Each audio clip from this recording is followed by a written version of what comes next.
I can definitely ecology out on everybody about trophic cascades and how, predators are crucial to making our ecosystems work. So we don't want to kill the predators if we don't have to. It would just be a lot easier if we reduce the risk of having them come on your property. And if we can reduce that risk by having more stable structures, then I think that would definitely be the first thing that we would do.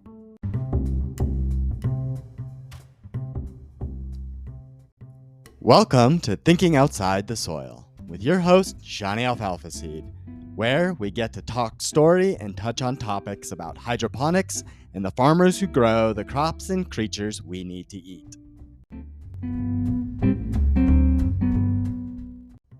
I want to switch gears here just a little bit and maybe share with our audience a little bit, what you would do maybe if you had to start all over again, maybe start from scratch, or if you could do anything again that would duplicate your past results. So I guess maybe a good question would be, if you had to start all over again with chickens in today's world, with today's tools, what would you do differently?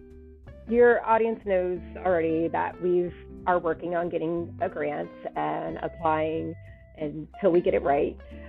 One of the structures that we wanted to get was the colossal chicken from Farm Tech, and we got it. So you always want to avoid having a lot of animals in enclosed spaces for long periods in time, because this is when most of your sicknesses and your diseases and your illnesses come.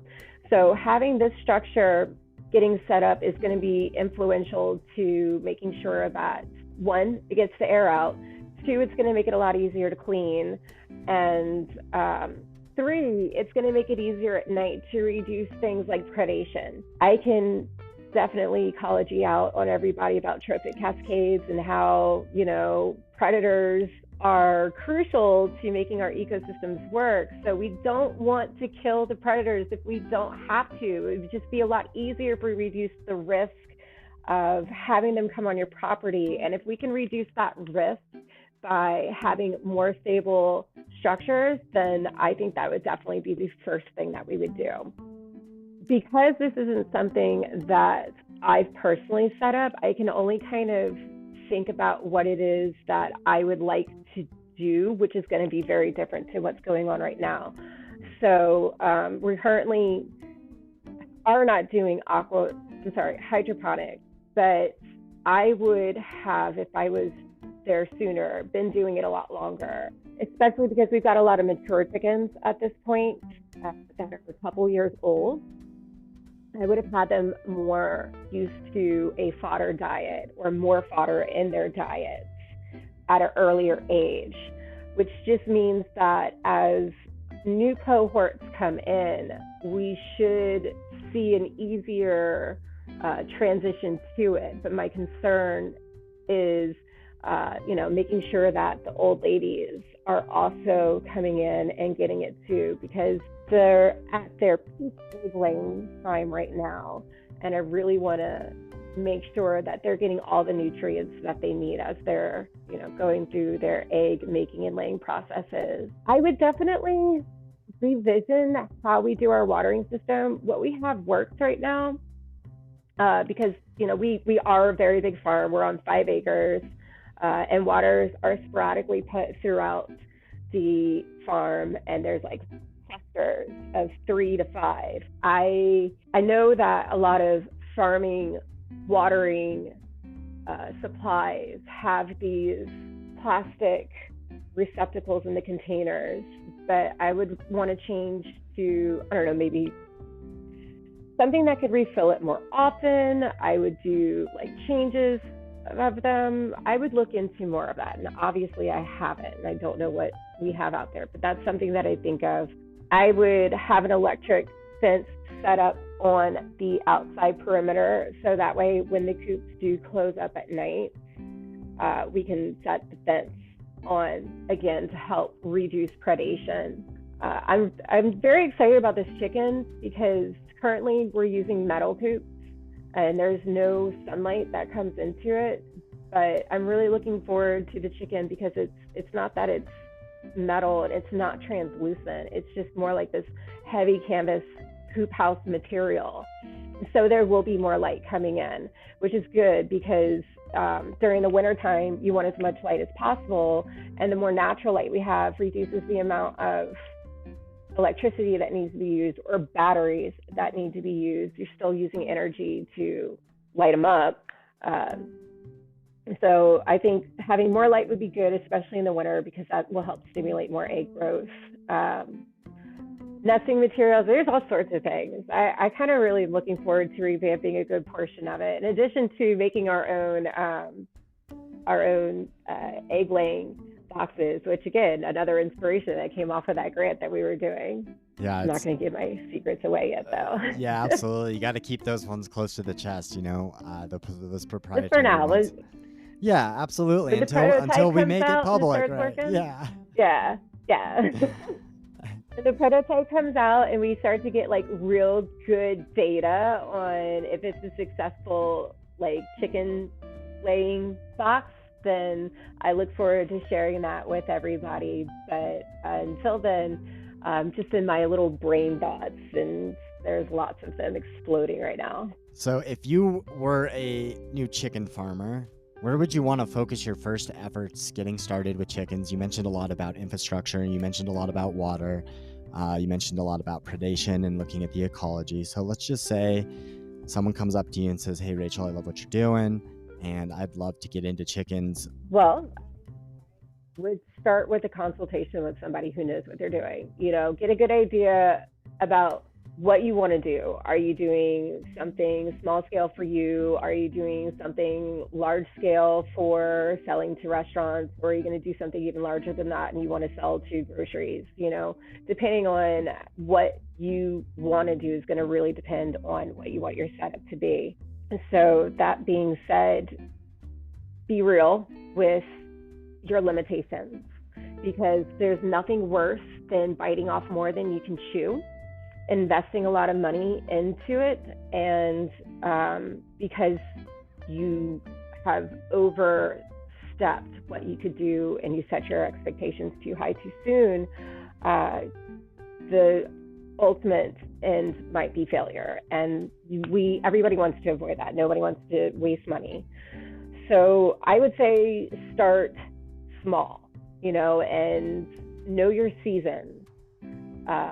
So that spring in Colorado, if we were to just be focusing in Colorado, I mean, it might seem like it comes in April, but y'all are still getting snowfall up there, and that's it snowed this not morning. Super great. Yeah. Did it really? I'm so jealous. Yeah, it How did. How cold is it? It was 33 when I came in earlier. It felt nice. Okay. The sun was out. It's 80 degrees. Okay. It is 80 degrees. I'm going to pretend like I didn't hear that. Sorry, I digress. Springtime in Colorado is not springtime everywhere else. So know your seasons, and you want to get your chicks in the springtime because you don't want to waste a lot of energy, because I'm always going to go back to energy. You don't want to waste a lot of energy with the heat lamps, raising them until they get to be like 3 or 4 weeks and they have their feathers and they're ready to be able to go outside, but they're not because it's too cold at night. And then they like all huddle themselves and then they step on each other and they kill each other. And then it's just like chaos after that. And it's like, oops, there goes that money. So understand also, if you are going to do egg layers, you are going to be waiting anywhere between 6 to 9 months before you get your first egg. So you have to be patient with your girls. They need to eat, and they eat a lot, because again, everything that they eat is going to get broken down to help them grow. You have to make sure that they get a good diet. You don't want to just feed them a monoculture diet of one particular type of feed and then be done with it. We like to supplement our girls currently with scratch grain. We also supplement them with hydroponically grown lettuce. We have a deal with the hydroponic people up over there, but we're talking like real lettuce and not necessarily the hydroponic fodder that is our sprouts that we can throw daily into their food. This is something that they get bi-weekly. They also get spent grain from different areas. So have a diverse diet. Diversity is the spice of life. And then the more nutrients that they're getting from their food, the more nutrients are going into their eggs. Know your species too. Again, like I'm a heat tolerant, but I'm not cold tolerant, or I can be both, but I'm a poor egg layer, or I'm a good egg layer. Know your hatcheries, know your different breeds, know what works for you in your environment, and know what you're getting into. Are you getting egg layers because you want eggs, or are you going to get meat hens because you want to start, growing your own food? And to which then know what kind of bird you're getting into, and know what that lifespan of that bird is for when it's supposed to go to its end of the life process and become what it is that we can put on the dinner table. And the best way for you to do it is not just to do research, but, use your valuable resources and people who are in front of you. So if you have a local farmer up the street and you can go talk to your farmer and ask him or her whatever advice they can give you, do that. Or read some books. And of course, Sean is doing consultations, and that's how we got our hydroponic system looked at. The more people you talk to and the more research that you do, the better you're going to do. And be patient with yourself, because this isn't easy. And there's going to be a lot of difficulties that go into it, because you're dealing with biological life, and you can tell that biological life to do whatever it is that you want to do, but it's going to do what it has to do to survive. And not every seed is meant to flower, maybe not all birds are going to lay eggs. It's just unfortunate with their genetics to see if that happens.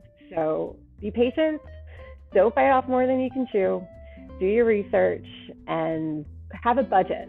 That's another thing I don't think a lot of people think of, is how much money it actually costs to feed the animals, on top of watering the animals and all the energy costs that goes into it and the structures that go into it. This isn't something that just anybody can pick up a chicken and be like, okay, do stuff for me. This takes a lot of planning, unless you're doing it for yourself, and to which then, it's a little bit easier. But for the large scale, I stand by my previous thought. Well, thank you, Rachel. You've shared a lot, and I'm sure our farmers out there will how to get into chickens. If they have any other questions, is there something that they can reach out? Is there any place where you would like them to specifically go? Or do you have anything more to share about Mo Eggs? Currently, because I'm not physically up there yet, I do not have a way of having people contact me just yet, but it is coming, and I am really hoping to be able to come back on another episode, because there's so much that I want to do and measure that we can geek out on now, 6 months from now, and a year from now, to see how productivity is doing, especially because the fodder system will finally be up and running. And I'm going to need a lot of help and resources if we are just for giggles. If we can still get some eggs checked to see what their, Megathree look like, I would still like to donate a couple, even if it's just a month, whatever, to check that. But, I want to try to weigh out food per week, plus the amount of water we use, plus the amount of, I wrote this down, hang on, I was very prepared for this. Food quantity over time, plus water usage, plus egg production, and that's going to be for the layers. And then food quantity over time, plus water usage, plus the final weights of the meat hens. I would like to see if there's some type of correlation difference, or at least how much we're actually saving on food, water, money, and how much more we're getting with our egg production, and how much difference is there in the eggs that we're currently doing versus what it can be a year from now.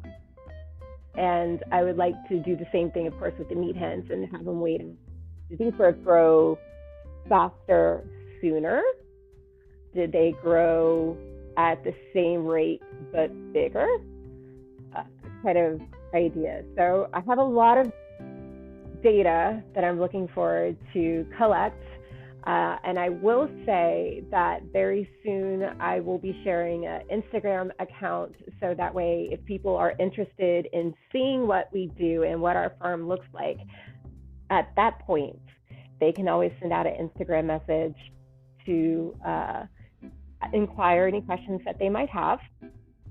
And then I will say for Mo eggs, I try to do it, Sean, so hard. I just do not have the footing. She's so much more like confident in her steps. I feel like, oh, I'm going to step on her. I don't want to step on this one. I don't want to step on that one. So like all swarm around me in a circle, and it's like gotta throw and scratch. Go that way. And then a couple of them will go and it's got to jump out. I'm not as graceful yet, and yet is it. Yeah, I really hope that we can come back on, or I can come back on, and I can have some data I can share with you. I'm really, really looking forward to my first, couple of months up there, especially going through the summer into the fall, because we'll be hitting, our end of the meat bird experience, and that's going to be a very interesting event, and you should come and check it out. We're going to put you to work. Absolutely. Yes. And then having my first winter, and then we're going to have to talk in the future about winterizing fodder, especially because you know how our setup is.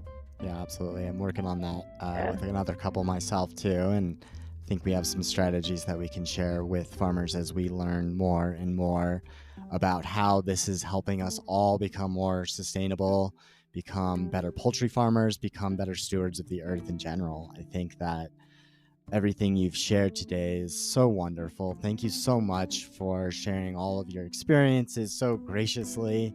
I do look forward to having you back on. I would love to have Morgan on here to share what it is she secretly whispers into those chickens' ears, because I know that there's a lot to learn. I myself have been trying my best to whisper and imprint on the little ones as we go around. So I know how much they just help change our lives. And I think when we look into those different avenues that we explore, and we take some of the advice that Rachel has shared with us today, we can carve out a great path for us in sustainable agriculture and other avenues of our life.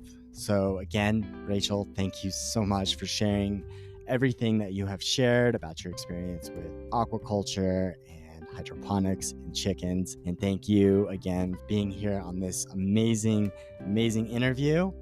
I'd like all of you out there to check out Mo Eggs on Facebook and stay tuned for that Instagram page. I know there's going to be a lot of really exciting things on there, but if there's anything else before we go out, or any final thoughts that you might have, especially ones that'll motivate farmers, please.